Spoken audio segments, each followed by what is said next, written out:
नमस्कार दोस्तों, स्वागत है आप सभी का हमारे YouTube चैनल पर हैरी स्कैरी टेल्स में। मेरा नाम हैरी है। आज मैं आप सभी के लिए एक और सच्ची और बेहद डरावनी कहानी लेकर आया हूँ। इस कहानी की लेखक हैं मोनिका संजीव जी। अब मैं कहानी आप लोगों को मोनिका जी के पॉइंट ऑफ व्यू से सुनाऊंगा। और हाँ दोस्तों, अगर आपने अभी तक हमारे चैनल को सब्सक्राइब नहीं किया है तो नीचे दिए गए ब्लैक कलर के सब्सक्राइब के बटन को दबाकर अभी के अभी हमारे चैनल को सब्सक्राइब कर लीजिए ताकि आपको हमारी नई वीडियो की नोटिफिकेशन मिल पाए। तो चलिए दोस्तों, कहानी शुरू करते हैं। दिन शुक्रवार, जगह मुंबई, समय 6 बजे। रीना आज जल्दी ऑफिस से निकल आई थी। उसका मूड गौरव की बातों से खराब हो गया था। समझता क्या है अपने आप को, जब देखो शादी की रट लगा देता है। कितनी बार कहा है कि मैं अभी अपने करियर पर ध्यान देना चाहती हूँ। अपने आप में ही बड़बड़ाती हुई जा रही थी। ऑफिस की गाड़ी आने में थोड़ा टाइम था, इसलिए ऑटो लेने के लिए मुख्य सड़क पर पहुँच गई। आज सड़क पर भीड़ कम थी, इसलिए जल्दी ही ऑटो मिल गया। सोचते हुए कब अपनी बिल्डिंग के पास पहुंच गई पता ना चला। ऑटो के पैसे देकर बिल्डिंग में घुस गई। एमबीए करने के बाद कितनी मुश्किल से ये जॉब मिली जो उसकी मन माफिक थी। वो एक मल्टीनेशनल कंपनी में फाइनेंसर एडवाइजर थी। अच्छी खासी सैलरी थी। कंपनी ने फ्लैट भी दिया था। माँ बाप गांव में थे। मजे में जिंदगी गुजर रही थी। फ्लैट के अंदर आकर पहले उसने हाथ मुंह धोए। उसकी भूख गौरव की बातों से मिट गई थी। ठंडी सांस लेकर वो सोफे पर पसर गई। अब 2 दिन छुट्टी है, खूब आराम करूंगी, मन में सोचकर आंख मूंद ली। तभी मोबाइल की रिंगटोन बजी। स्क्रीन पर गौरव का नंबर फ्लैश हुआ। उसने मोबाइल साइलेंट मोड पर डाल दिया। क्यों न कुछ देर टीवी देख लूं, सोचकर रिमोट लेकर चालू कर दी। न्यूज चैनल लगा था। कोई रिपोर्टर बोल रही थी, शहर के मशहूर शॉपिंग मॉल R&R में लूटपाट और तोड़फाड़ हो रही है। हैरानी की बात यह है कि आम जनता ही इस काम को अंजाम दे रही है। मुंबई स्टूडियो से मैं मीना शर्मा। रीना ने चैनल बदल दिया। मरीना बीच में लोग इधर उधर भाग रहे हैं और तोड़फाड़ कर रहे हैं। रीना ने टीवी बंद कर दिया। ये न्यूज चैनल भी हर कुछ दिखाते हैं। अच्छी भली मैं ऑफिस से आई, मैंने तो कुछ नहीं सुना। अपना दिमाग खराब करने की वजह सो जाती हूँ। जमाई लेते हुए उसने लाइट ऑफ की और सो गई। सुबह की 10 बजे उसकी नींद खुली। मोबाइल में टाइम देखा। ओह, आज तो बहुत सोई। सिट, फोन तो साइलेंट था। चेक किया तो ढेर सारी मिस कॉल थी। कुछ गौरव की तो कुछ उसकी फ्रेंड रजनी की। जल्दी रजनी को फोन मिलाया तो आउट ऑफ कवरेज आया। खुद कॉल करती है और फिर पता नहीं कहाँ गायब हो गई। बड़बड़ाती हुई मोबाइल रख दिया। फिर कुछ सोचकर गौरव को कॉल कर दी। ओह, ये भी स्विच ऑफ आ रहा है। कहाँ चले गए दोनों? रीना जुजुआई। खिड़की के पर्दे हटाकर सुबह का नज़ारा लेने लगी।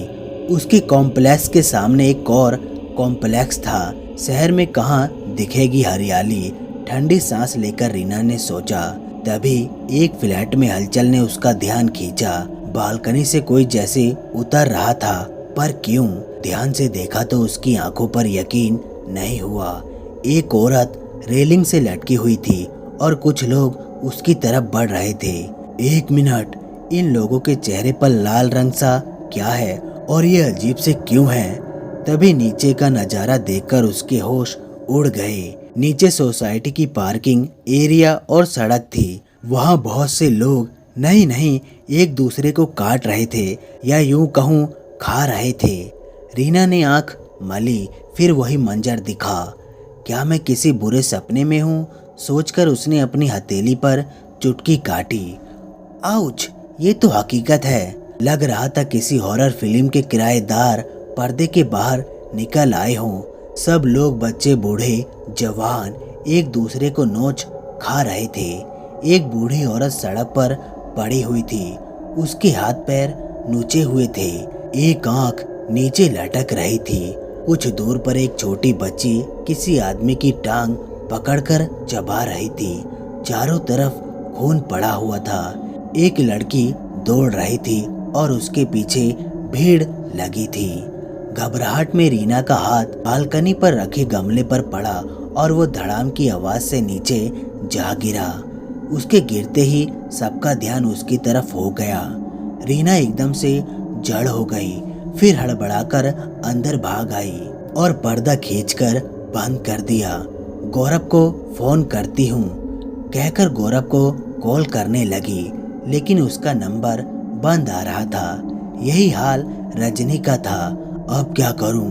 हाँ, पुलिस को फोन करती हूँ, लेकिन वहाँ भी घंटी बजती रही। सबको क्या हो गया है? अचानक उसके दरवाजे पर जैसे किसी ने हल्का सा ठकठकाया। रीना दरवाजे पर दौड़कर पहुंची और की होल में देखा तो किसी युवक का चेहरा नजर आया। कौन है? प्लीज दरवाजा खोलो। नहीं, हेल्प मी प्लीज। कौन हो तुम और ये सब क्या हो रहा है? पहले अंदर आने दो, फिर बताता हूँ प्लीज। झिझकते हुए उसने दरवाजा खोला तो एक लगभग 30-32 वर्ष का युवा अंदर आया और उसने झट से दरवाजे पर कुंडी लगा दी। रीना ने उसको ध्यान से देखा। लंबे कद, काले घने बाल, चौड़ा माथा, भूरी आंख। क्या पानी मिलेगा? हाँ, रीना जैसे बौखला गई। पानी एक ही सांस में गटक कर बोला, थैंक्स। अब तुम बताओ कि ये सब क्या हो रहा है? हाय, मेरा नाम रेहान है, सामने वाले कॉम्प्लेक्स में रहता हूँ। मुझे भी नहीं पता, बस किसी तरह जान बचाकर आया हूँ। मेरी गर्लफ्रेंड ने अचानक मुझे काटना चाहा और मैं किसी तरह भाग पाया। जल्दी बोलने के कारण उसकी सांस फूल गई। ओके, काम डाउन, पूरी बात शुरू से बताओ। रेहान ने बताया कि वो एक फ्रीलांस राइटर है और अपनी गर्लफ्रेंड काव्या के साथ लिव इन रिलेशनशिप में है। काव्या मशहूर फेमस कंपनी कोरा में काम करती है। उसका काम वहाँ पर ड्रग्स ट्रायल के लिए जो वेंटिलेटर आते हैं उनका रिकॉर्ड रखना है। सब कुछ ठीक चल रहा था, हम दोनों खुश थे। पिछले कुछ दिनों से वो कुछ अजीब सा व्यवहार कर रही थी। पूछने पर बताया कि काम की थकान है और आज उसने मुझ पर हमला कर दिया। पहले मुझे मजाक लगा, फिर मैंने देखा उसकी आंख लाल हो गई है और मुंह से हर की आवाज निकल रही थी। मैं बचकर भागा मदद लेने को तो बाहर सब एक दूसरे को नोच रहे थे। मुझे देख मेरे पीछे दौड़े पर किसी तरह भागकर यहाँ पहुँच गया। ये सुनकर रीना बोली, अब हम क्या करेंगे? टीवी चलाओ जरा। हाँ, ये तो मैंने सोचा ही नहीं। सभी चैनल जो बता रहे थे उसके मुताबिक शहर के सभी लोगों को कोई अजीब बीमारी हो गई है, जिस कारण लोग एक दूसरे को काट रहे हैं। किसी के मुताबिक शहर के लोगों में कोई वायरस फैल गया है जो कुत्तों में पाया जाता है। सरकार ने सभी को शहर छोड़ने से मना किया है और अगली सूचना तक सबको अपने घर में बंद रहने को कहा है, पर लोगों ने इस चेतावनी को अनसुना कर दिया और अनाफना में शहर छोड़ के भागने लगे, जिस कारण न केवल शहर बल्कि सब जगह ये वायरस पहुंच गया है, जिस कारण स्थिति गंभीर हो चुकी है। सरकार ने बैठक बुलाकर जल्दी से जल्दी इस वायरस का इलाज ढूंढने को कहा है। न्यूज टाइम में से मैं अंकिता श्रीवास्तव। तभी टीवी बंद हो गई और लाइट भी चली गई। रीना दहशत में भर गई। रेहान भी घबराकर अपने बालों में हाथ फिराने लगा। तुम्हारे पास राशन कितना है? व्हाट? अरे अब बाहर नहीं जा सकते इसलिए। ओह, शायद 2-3 दिन का होगा। बस इतना ही? तुम बताओ तुम्हारे पास कितना है? काव्या पूरे महीने का स्टॉक रखती थी, लेकिन अब तभी बाहर से घर जैसी आवाज आने लगी। रेहान ने उंगली उठाकर रीना को खामोश रहने का इशारा किया और दबे पांव दरवाजे के पास गया। की होल से देखा तो बाहर ज़ॉम्बी जैसी पोजीशन में सारे लोग खड़े थे, जो शायद जिंदा थे या मर गए थे। पता नहीं। रीना भी उसके पास खड़ी होकर देख रही थी। दोनों बेआवाज सांस रोककर खड़े थे। कुछ देर बाद बाहर का शोर थम गया। हमें यहाँ से जल्दी निकलना होगा। क्या तुम्हारे पास गाड़ी है? क्या पागल हो गए हो? बाहर जाओगे? तुम्हारे पास गाड़ी है क्या? नहीं।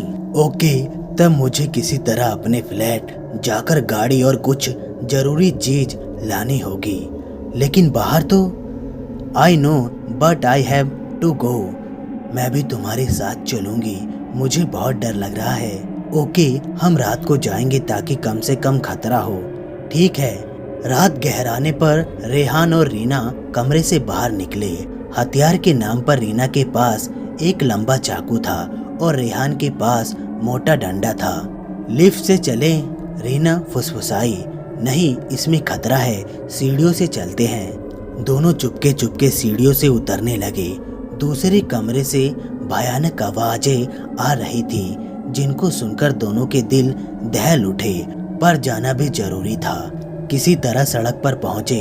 वहां पर काफी भीड़ थी। अब कैसे जाएं? रुको 1 मिनट, मैंने पहले ही सोच रखा था, कहकर रेहान ने हाथ में पकड़े लाइटर को सड़क की दूसरी तरफ उछाल दिया और अगले ही पल वहां खड़ी गाड़ी धुंधू करके जलने लगी। रीना हैरान, ये कैसे हुआ? बाद में बताता हूँ, निकलो यहाँ से। भीड़ का ध्यान अब गाड़ी की तरफ हो गया। उनका रास्ता साफ था। सड़क पार कर दूसरी बिल्डिंग के प्रवेश द्वार पर पहुंच गए। वहां का नजारा बड़ा खतरनाक था। दरवाजे पर कई लोग खड़े थे, जिन्हें लोग कहने की वजह ज़ॉम्बी कहना ठीक था। पीछे से एक रास्ता है, मेरे पीछे आओ, रेहान ने कहा और रीना का हाथ पकड़कर बिल्डिंग की दूसरी तरफ बढ़ गया। अच्छी बात यह थी कि उसका फ्लैट ग्राउंड फ्लोर पर था। पीछे से खिड़की खुली थी। दोनों अंदर छलांग लगाकर अंदर पहुंचे। अरे, तुम्हें कैसे पता था कि पीछे से आकर खिड़की खुली होगी? रीना हैरत से बोली। क्योंकि इसी रास्ते से काव्या से बचकर भागा था। ओह हाँ, रेहान का फ्लैट का बुरा हाल था। ऐसा लग रहा था कि कोई तूफान आके गुजरा है। रीना ने दिलासा देने के लिए उसका हाथ पकड़ा, पर वो भाव शून्य था। चलो, जिस काम के लिए आए हैं वो करो। ओह हाँ, जरूरत की सारी चीज दोनों ने फुर्ती से भर ली। रेहान ने कोने में पड़े बैट को लेकर डंडे को फेंक दिया। तभी बेडरूम से कुछ गिरने की आवाज आई। वो जल्दी वहां पहुंचा तो कुछ नहीं था, पर अलमारी थोड़ी खुली देखकर रेहान ने बैट पर पकड़ मजबूत करके एकदम अलमारी को खोल दिया। कोने से एक छोटी सी बच्ची अपने मुंह पर हाथ रखकर बैठी थी।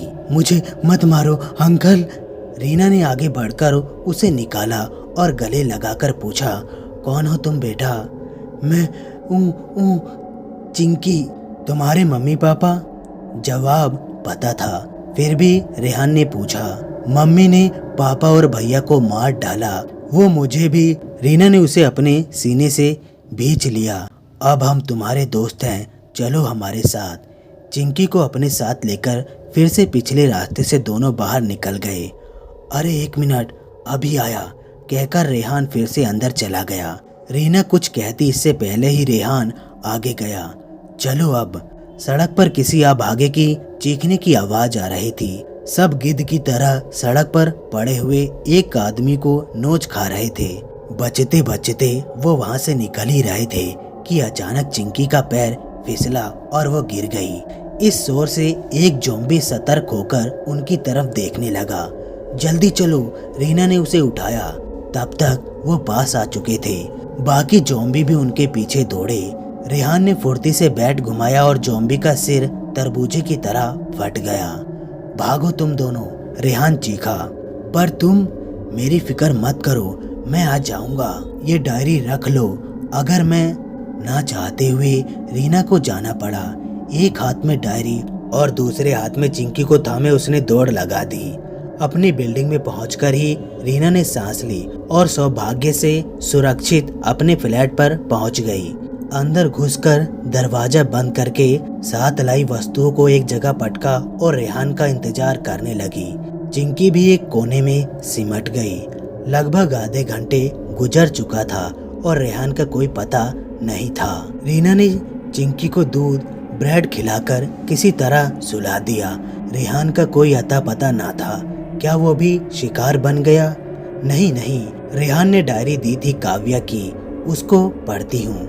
लाल रंग की सुंदर सी डायरी। रीना पन्ने पलटने लगी।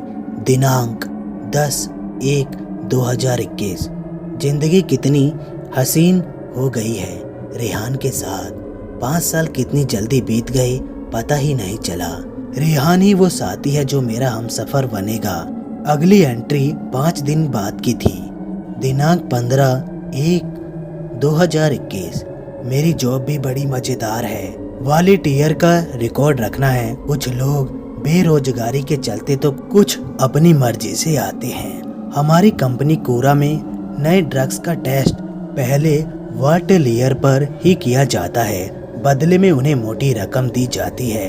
कभी कभार एलर्जी के अलावा सारा रिजल्ट अनुकूल रहा। थोड़ी थक गई हूँ, घर जाकर आराम करूँगी। आज रेहान का जन्मदिन भी है। माई टू लव। आज रात हम बाहर जाकर पार्टी करेंगे। तो दोस्तों, कहानी अभी बाकी है।